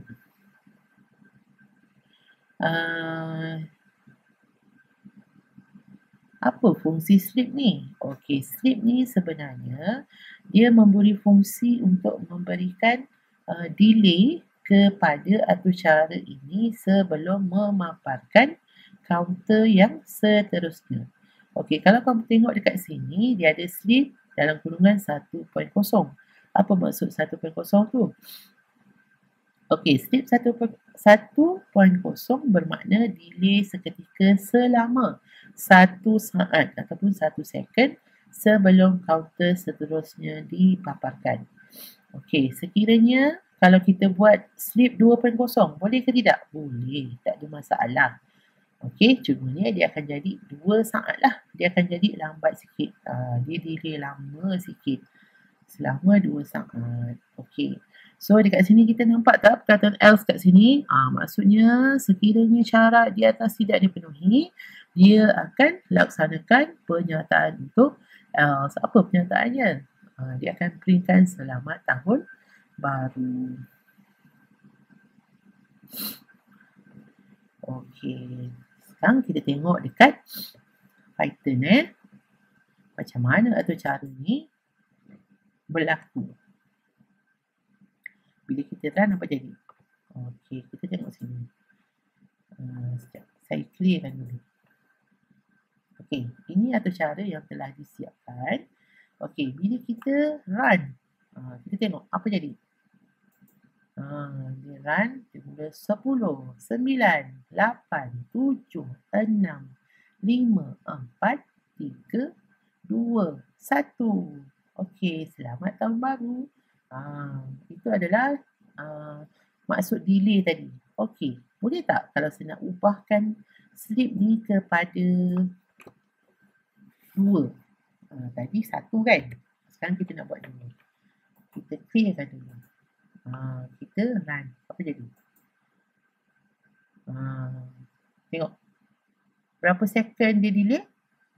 2 second untuk setiap counter. Maksudnya setiap nombor tu selepas 2 second baru keluar nombor seterusnya. Sehinggalah 1 barulah dia keluar selamat tahun baru. Okey, menarik kan? Ini adalah contoh program untuk mengira detik bagi tahun baru. Okey, sekarang kita tengok slide seterusnya. Okey, ini adalah cara, ini macam mana kita uji tadi lah, saya dah tunjukkan. Jadinya kita terus kepada infinite loop. Okey.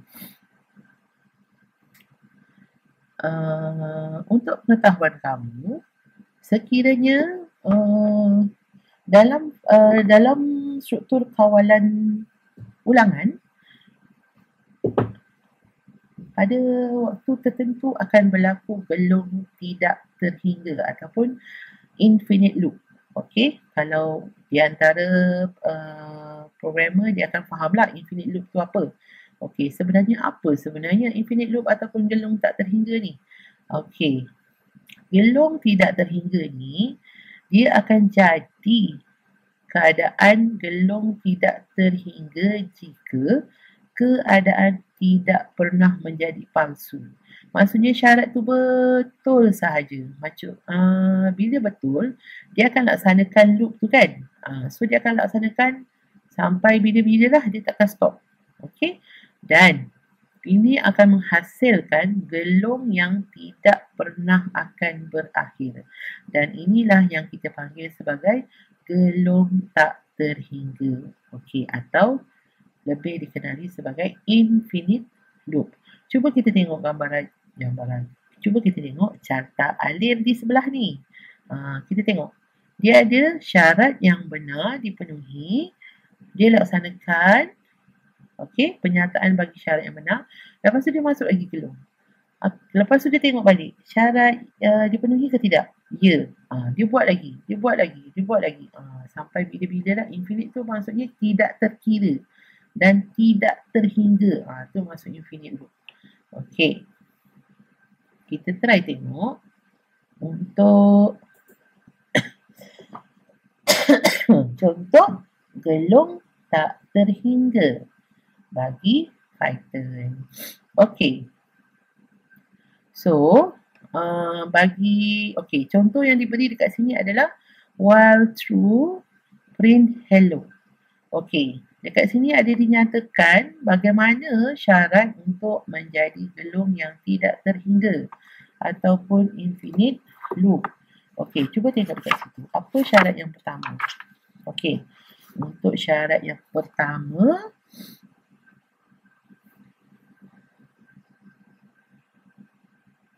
penyataan while sentiasa benar. Okey, itu yang pertama.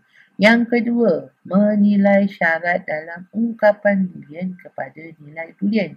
Okey, kalau kita tengok contoh yang kat sebelah ni dalam kan, dia ada nak panah ni, kita tengok apa yang sebenarnya dia akan print kat sini.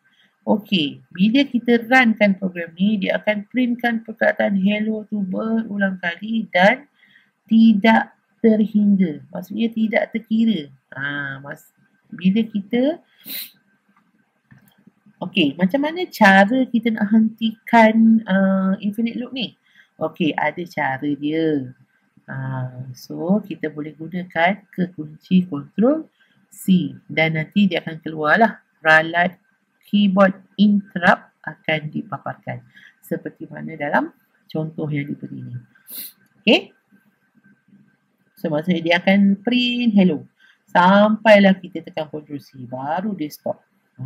Itu yang dinamakan sebagai infinite loop. Okey. Nak tengok ke macam mana rupa dia kalau dalam program sebenar? Okey, kita tengok kat sini kat sini. Okey, ni kita punya atur cara tadi. Kita tengok apa jadi. So ini while true kita akan print hello. So maksudnya daripada sini pun kita dah nampak. Selagi betul dia akan print hello. So macam mana dia nak berhenti? Itulah masalahnya, dia takkan berhentilah. Jadi cuba kita run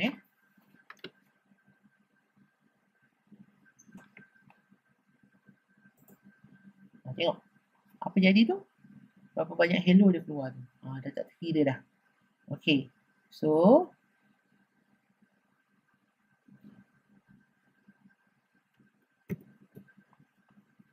kalau dalam yang ni saya kena tekan stop lah. Barulah kita stopkan atur cara. Tapi sepatutnya kalau tekan Ctrl C dia akan keluar macam ni lah. Dia akan keluar keyboard interrupted. Akan dipaparkan. Okey, itu maksudnya. Nampak macam mana rupa infinite loop tu?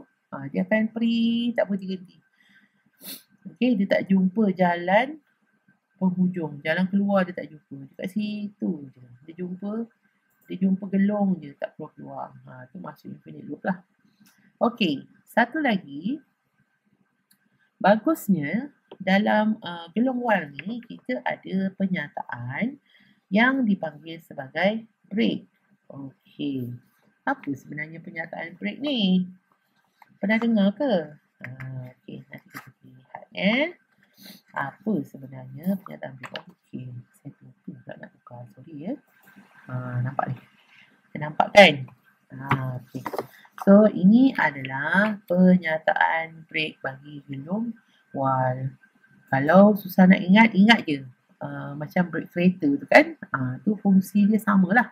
Dia jumpa je brake, dia akan tekan brake untuk gelong while tersebut. Kalau tekan brake, dia jadi apa? Berhenti lah kan. Dia akan stop daripada gelong tersebut. Okey, cuba kita tengok.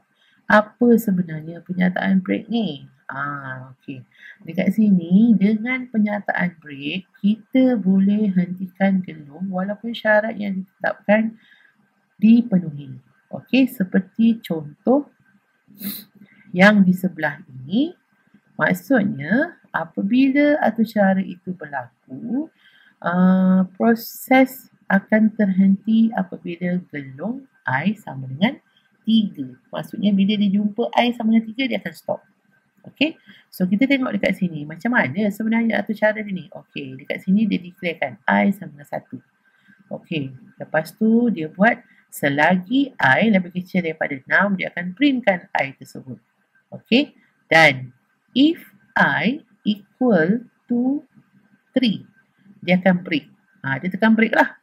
So lepas tu barulah dia akan laksanakan I plus sama dengan 1. Okey, so macam mana rupa output dia ni? Jom kita tengok Agak-agaknya macam mana agaknya mari kita tengok. Macam ni lah dia. Okey, so bila dia kata dia break dekat angka 3, maksudnya dia akan stop dekat 3 lah. Dia tak jumpa lah 4, 5, 6 tu tak jumpa. 6 memang dah tak jumpa lah sebabnya 6 tu bukan lebih kecil daripada 6. Tu maksudnya. Okey, kita tengok dekat Python Kalau kita tak tengok, kita tak nampak. Sekarang kita tengok mana kita punya break tadi. Ni dia. Okey, kita clearkan dulu yang ni. Okey, so sekarang atur cara ni, bila kita run, dia akan stop dekat 3. Okey, apa berlaku sekiranya saya ubah? If I equal to 5, barulah dia akan break. Okey, kita run. Ini run yang pertama Yang ni kita run yang kedua. Okey, nampak tak? Ada beza kan? Sebab tadi mula-mula kita buat break bila I sama dengan 3. Tapi yang kedua ni kita buat break bila I sama dengan 5. So dia akan laksanakan sehingga I tu sama dengan 5 lah. Okey. So itu kalau untuk break. Bila dah break, ada satu lagi pernyataan dalam gelong while yang boleh kita guna. Agak-agaknya apa ya? Mari kita tengok. Okey. Kita dah jumpa break. Kita nak cari satu lagi. Okey. Pernyataan continue bagi gelong while. Tadi break, sekarang ni continue. Sambung kata dia. Okey, dengan pernyataan continue, kita boleh hentikan gelong lelaran iaitu iteration semasa dan terus bersambung dengan lelaran seterusnya. Okey, jika kita lihat contoh seperti di sebelah ni, proses akan bersambung iteration seterusnya apabila gelong I sama dengan 3. Apa maksud dia sebenarnya? Okey, cuba kita tengok output dia macam mana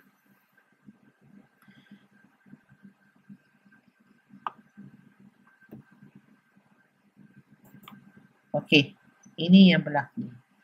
Okey, kalau kita tengok dekat atur cara ni, dia akan mulakan I sama dengan 0. Okey, I sama dengan 0 selagi I lebih kecil daripada 6. I plus sama dengan 1. Okey, if I equal to 3, dia akan continue. Lepas tu dia akan printkan I. Okey, kita tengok output dia. Cuba kamu tengok dekat output yang diberi ni. Apa yang tidak ada di sini? Okey, daripada 1, 2, 4, 5, 6. Apa yang tidak ada? Kalau kamu ingat, kalau kamu lihat di situ, angka 3 tu tidak tersenarai. Kenapa? Sebab kita dah letakkan pernyataan di sini. If I equal to 3, dia suruh continue. Maksudnya dia langkau lah dalam bahasa Melayu kita. Dia langkau nombor 3 tu. Dia tak print nombor 3, dia terus pergi kepada nombor 4. Okey. Kenapa perkara ini berlaku? Ini kerana atau cara akan melangkau apabila I sama dengan 3 dan terus melaksanakan lelaran yang seterusnya. Okey. Maksudnya kat sini dia bila dia jumpa 3, dia terus pergi dekat I seterusnya lah. Dia tak print lah 3 tu. Dia skip. Bahasa mudah dia lah. Okey, so sebab itulah tidak terkeluar angka 3 di sini. Okey, jom kita tengok dalam Python macam mana rupa dia. Bila kita run, okey, tadi kita dah break, sekarang kita nak continue. Okey, kita clearkan dulu. Okey, cuba run. So, apa jadi? Nampak? Okey, ini kalau kita buat I sama dengan 3. Kalau kita buat I sama dengan 2, lepas tu kita run semula. Apa jadi? Samalah macam tadi. Tadi dia tak keluar 3. Sekarang ni 2 pula tak keluar. Dia terus pergi pada 3, 4, 5 dan 6. Okey. Kalau kamu tengok dekat sini, dekat I ni, kita start dengan kosong kan? Tapi, jangan lupa, dekat sini kita dah ada I plus 1. Dekat sini I plus sama dengan 1. So, that's why dia tak keluar I sama dengan kosong tu. Dia dah terus laksanakan I sama dengan I plus 1. So, that's why dia keluar 1 dekat sini. Lepas tu, barulah dia laksanakan yang if continue. Okey, lepas tu dia print pula I-nya berapa. Okey, lepas tu dia masuk lagi kelong. Okey, dan sebab itulah kenapa 6 dimasukkan dalam senarai. Sebab dia akan stop dekat I sama dengan 5 tau. Bila I sama dengan 5, tapi dekat sini dia ada 5 tambah 1. So, bila 5 tambah 1, dia akan jadi 6 kan? So, that's why dia keluar kat sini lah. 6 kat sini. Jangan confuse ya. Kita tengok. Rupa dia tu macam tu. Okey. Ini dalam Python. Jom kita tengok untuk slide seterusnya. Okey, slide seterusnya. Kali ni kita akan sentuh berkaitan dengan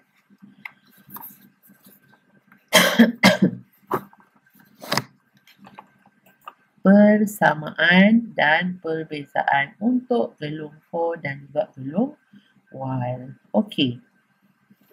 Pada waktu bila gelung for dan gelung while ni boleh menjadi output yang sama? Cuba kita tengok atur cara di slide ini. Okey. Yang ini sebelah kiri ni adalah gelung untuk for, yang di sebelah kanan ini adalah gelung untuk while. Okey. So, untuk for, kita akan gunakan for and in range 10. Dia akan print perkataan Niza dan Aisyah. Manakala untuk gelung while, untuk n sama dengan 0, while n lebih kecil daripada 10, dia akan printkan Niza dan Aisyah. Lepas tu dia ada n sama dengan n plus 1. Okey. Macam mana agaknya rupa hasil outputnya untuk dua atur cara ini? Okey, adakah dia sama? Jom kita lihat. Okey. So, ini adalah hasil untuk kedua-dua atur cara tersebut. Yang di sebelah kiri ni adalah output untuk gelung for. Yang di sebelah kanan ini adalah output untuk gelung while. Apa yang berlaku sebenarnya adalah, okey, gelong while boleh sama dengan gelong for kerana kedua-dua gelong ini boleh menghasilkan gelong yang mempunyai ulangan yang tetap. Okey, kalau kita tengok atur cara kita semula, kita nampak dekat sini for n in range 10. Maksudnya kita punya for ni akan berulang sebanyak 10 kali. So kalau kita tengok dekat sini pula, kita ada n sama dengan kosong.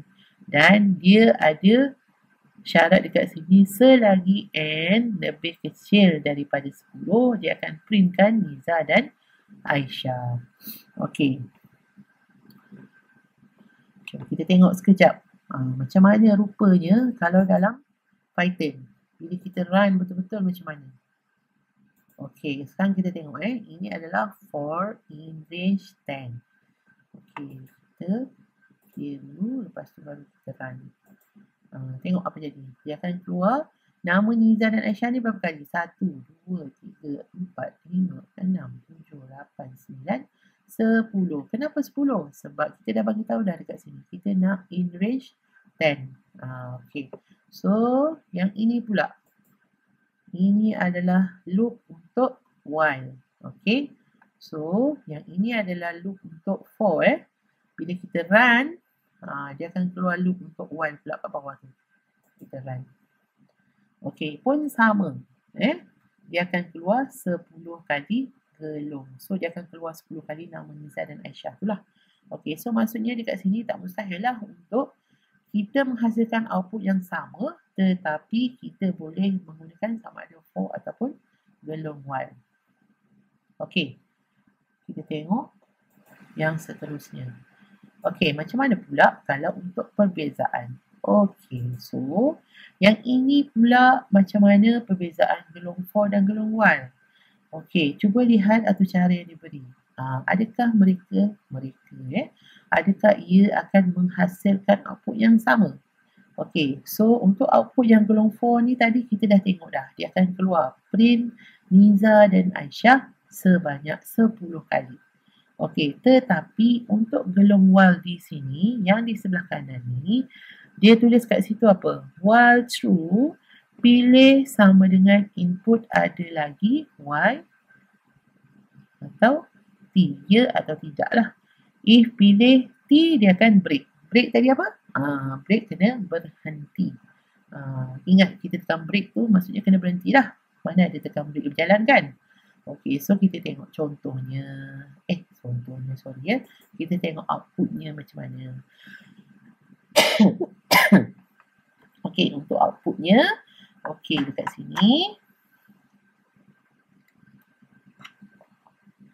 Gelong while boleh berbeza dengan gelong for kerana gelong while mempunyai ulangan yang tidak tetap. Tapi untuk gelong for mempunyai ulangan yang tetap. Okey. Kalau kamu tengok kat sini, dekat sini kita dah boleh nampak dah. Okey, dekat gelong for ni kita dah tahu dah. For tu dia akan ada nilai ulangan yang tetap kan. Maksudnya berapa ulangan dia kat sini? 10. So dia akan sampai 10 je lah. Ulangan dia sampai 10, lepas tu dia akan stop. Tak buat dah. Okey, tapi untuk gelong while lain pula. Sebab kalau kamu tengok dekat sini, dia akan ada minta pengguna itu inputkan sama ada Y atau T. Kalau T baru dia stop. Betul tak? Okey, kalau dalam contoh ni, pengguna ni masukkan Y sebanyak berapa kali? Sebanyak 2 kali. Okey, adakah kita tahu pengguna tu akan masukkan berapa kali? Tidak. So, terpulang pada pengguna tu lah. Dia nak masukkan Y tu sampai bila? Sampai 10 kali ke? Sampai 100 kali ke? Itu depends pada dia. Tapi itu adalah pilihan dia. So, selepas dia dah penat masukkan Y tu, barulah dia nak letak T. Pun tak ada jadi masalah. Apa yang penting dekat sini, yang kita kena ingat adalah untuk gelong while, untuk gelong while, dia tidak mempunyai ulangan yang tidak tetap. Tapi untuk gelong for, dia sudah mempunyai ulangan yang tetap. Maksudnya bilangan iteration tu kita dah tahu dah. Kalau 10, 10 lah. Kalau 15, 15 lah. Tapi kalau untuk while, Kita tak tahu dia masukkan sekali pun boleh, dia nak masukkan 10 kali pun boleh.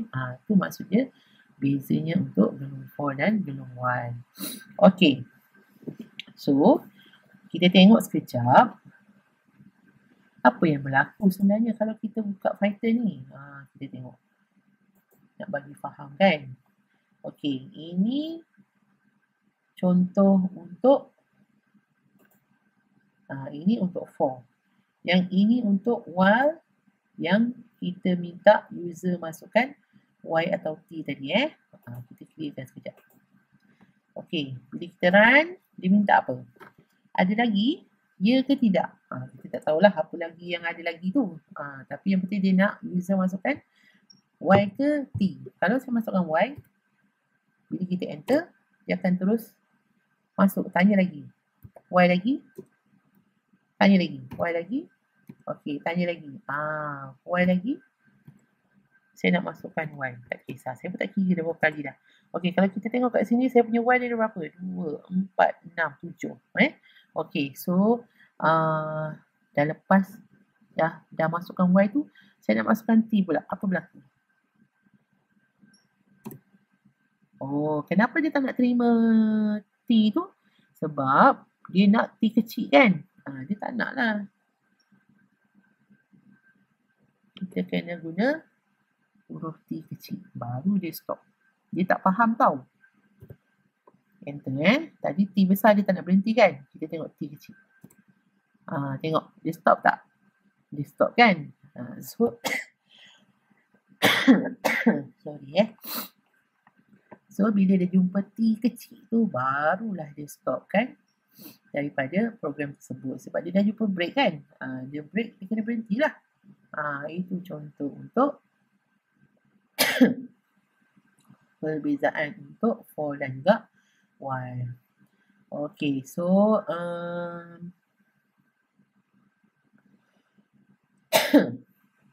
saya harap dengan penjelasan dan ilmu yang saya berikan hari ini dapat memberi manfaat untuk semua yang telah mengikuti kita punya webinar untuk hari ini. Okey. So kita balik dekat kita punya slide sekejap Okey. So nampaknya kita dah selesai mempelajari berkaitan struktur kawalan ulangan while dan for dalam pengaturcaraan Python. Okey, cikgu harap ilmu yang cikgu dan rakan cikgu sampaikan pada hari ini akan dapat memberikan ilmu yang bermanfaat untuk semua pelajar yang dapat diaplikasikan dalam atur-cara yang kalian bangunkan nanti. Okey. Sekian sahaja daripada cikgu dan rakan-rakan cikgu yang lain. So, kita insya-Allah jika diizinkan kita akan bertemu lagi di lain acara dan juga di lain masa. Sekian daripada saya. Assalamualaikum warahmatullahi wabarakatuh.